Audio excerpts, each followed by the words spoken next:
वाघाकडून रानडुकराचा पाठलाग, एकत्र विहिरीत पडले। पण नंतर जे घडलं पाहून वन अधिकारी सुद्धा चक्रावले। या संपूर्ण घटनेची हकीकत जाणून घेण्याआधी चॅनलवर नवीन असाल तर नक्की सबस्क्राइब करा। जंगलात शिकार करताना अनेकदा प्राण्यांची फसगत होते, पण त्यानंतर जे घडतं ते अनेकदा पाहणं आश्चर्यकारक असतं। मध्य प्रदेशातील शिवनी येथील पेंच नॅशनल पार्क येथे एका वाघिणीने शिकारीचा पाठलाग केला, पण यावेळी अंदाज चुकल्याने वाघीण आणि रानडुक्कर चुकून विहिरीत पडले, अशी माहिती अधिकाऱ्यांना दिली होती।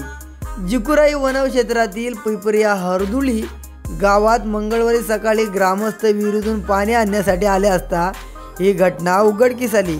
रिझर्व्हचे उपसंचालक रजनीश कुमार यांनी दिलेल्या माहितीनुसार सुमारे 3 वर्ष वयाची वाघीण डुकराचा पाठलाग करत असताना ते दोघे विहिरीत पडले। विहिरीत पडल्यानंतर वाघीण आणि डुक्कर दोघेही शिकार विसरले। विहिरीतून सुखरूप बाहेर पडण्यासाठी दोघेही वाट पाहत बसले।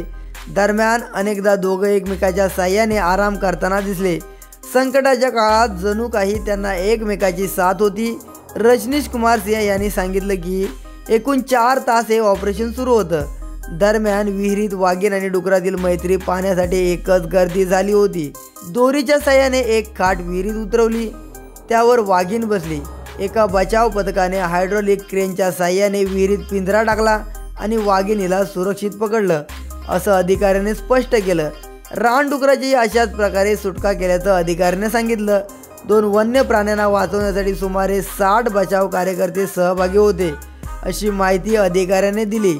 मुख्य वन्यजीव संरक्षण या वाघिणीला सागर जिल्ह्यात विरांगना दुर्गावती व्याघ्र प्रकल्पात नवरादेही वन्यजीवन अभयारण्यात सोडण्याचे निर्देश दिलेले आहेत।